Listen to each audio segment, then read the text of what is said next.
Chapter 5, the last chapter about the teacher. Before school, Billy gathered the following: a nickel, a dime, a quarter, a paperclip, a safety pin, and a nail. Each of these things was a silver in color, and each would be a gift for Miss Silver. Billy wanted one more thing, something better somehow, something important to add to his collection. When he was sitting on the edge of his bed, putting his shoes on, he found it. On his desk, beside his rubber band ball and his gold soccer trophies, were his three silver animals: a bear, a dog, and a rabbit. The animals had been Mama's when she was a girl, and they'd been on Billy's desk for as long as he could remember. The rabbit will be perfect, he thought, recalling that Miss Silver had noted in her letter that this was the year of the rabbit. He picked it up, turned the little thing in his hand. It was only an inch and a half high. Billy shoved the rabbit into his pocket with his other silver things. His plan was to leave the silver items on Miss Silver's desk. The gifts would be a way to show her that he is a nice person. He didn't think he could find the words to explain to her what he'd been doing with the red markers. He hoped this gesture would take care of the situation. "Ned's here," called Papa. Billy bounded downstairs. It was a foggy morning. Sal was standing at the front window with Raindrop, gazing out at the murkiness that pressed against the house. "Oh, well," she said, matter-of-factly, "there's nowhere to go today. Everything's gone." She shrugged and walked away from the window. "We'll try again tomorrow." "It's so cool out there," said Ned. He was just inside the door. "You can barely see." "Now don't get lost," joked Papa. "And have a good day," he added, lightly squeezing Billy's shoulder as he slipped past him. Billy and Ned were out the door in a flash, but Billy took his first steps through the dense air as if he were walking on dangerous ground. "Maybe we'll get lost," said Ned with glee. "Maybe we'll end up in Lake Michigan," said Billy. They ended up at school. The first person Billy saw on the playground was Emma. Because it was so foggy, she was just a few feet away when she made her presence known. Her cheeks were flushed, like the day before. Her sweater was tied around her waist. She held the empty sleeves in her hands, twirling them. She came right up to Billy and Ned and said, "Don't forget you're in second grade. That's the grade after first." Then she dropped her sleeves and ran away. "Hamster on the loose!" yelled Billy, and he and Ned chased after Emma. But they didn't really know what they'd do if they caught her, so they changed course. Around and around the foggy playground they ran until it was time for class. Billy couldn't concentrate on schoolwork. His mission filled his mind. He wondered when he should put the silver things on Miss Silver's desk, and how would she know they were from him? Should he write a note that said, "From Billy Miller"? He hadn't thought that part out yet. Miss Silver had been talking about different habitats. While she talked, she pointed to the posters on the bulletin board labeled the ocean, the rainforest, the prairie. Then she talked about different names for specific places animals live, their homes. She mentioned nests and webs and caves and dens and burrows. She crossed the room to the cabinet in the corner and came back to the center of the room with a nest, a robin's nest.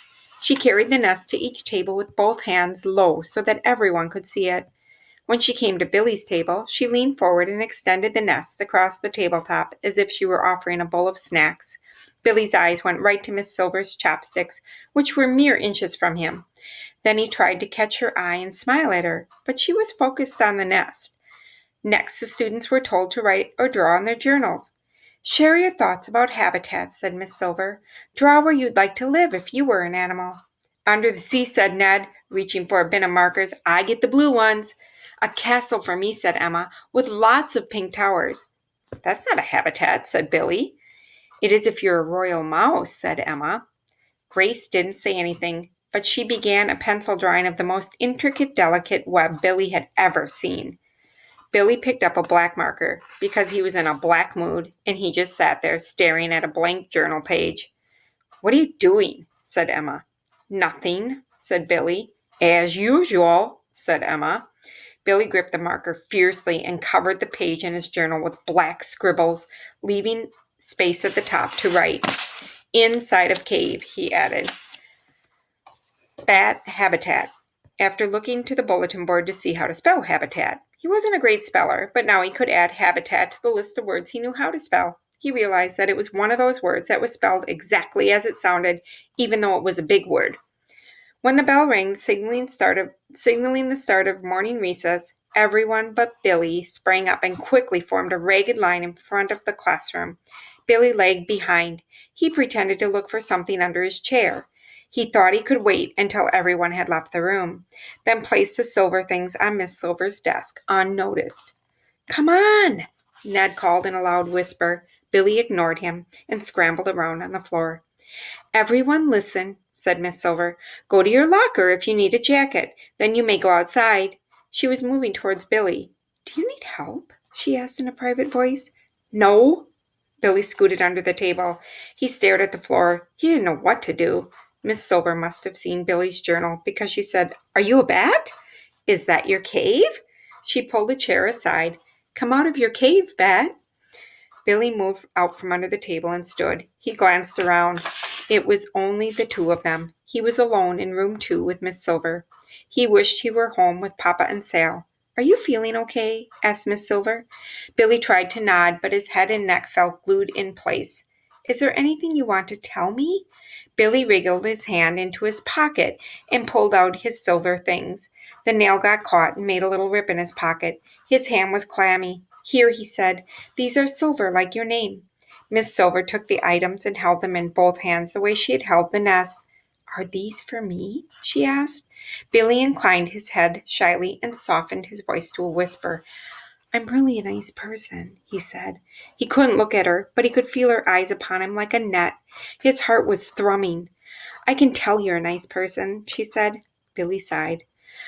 "A very nice person." Billy felt great relief. "Tell me about this rabbit," said Miss Silver. "It was my mamma's when she was little," Billy began. "I thought you would like it because it is the year of the rabbit." "Does your mamma know you brought it to school?" "Oh, it's okay," said Billy. "It's mine." "I do like it, but I think you should keep the rabbit," said Miss Silver. "I think you should keep the coins too, but I can always use a paper clip and a safety pin, and I should probably keep the nail too. I'm glad it didn't poke you." "I think it tore my pants a little." During their conversation, Billy's eyes would flit up at Miss Silver's, but when he spoke he cast them downward. "Here you are," said Miss Silver. She placed the coins and the rabbit in his hand. "And thank you." When, after a brief silence, he had the courage to look at her, really look at her, he did so with a kind of curiosity at first. He saw her differently. Somehow and suddenly, unexpectedly, he found it natural and easy to ask, "Do you think I'm smart enough for 2nd grade?" "Oh, Billy, absolutely yes." She paused. "Are you worried about something?" He told her his story about falling, and he showed her his lump. "Your bump is nearly gone," said Miss Silver. "The doctor said when I fell I protected myself."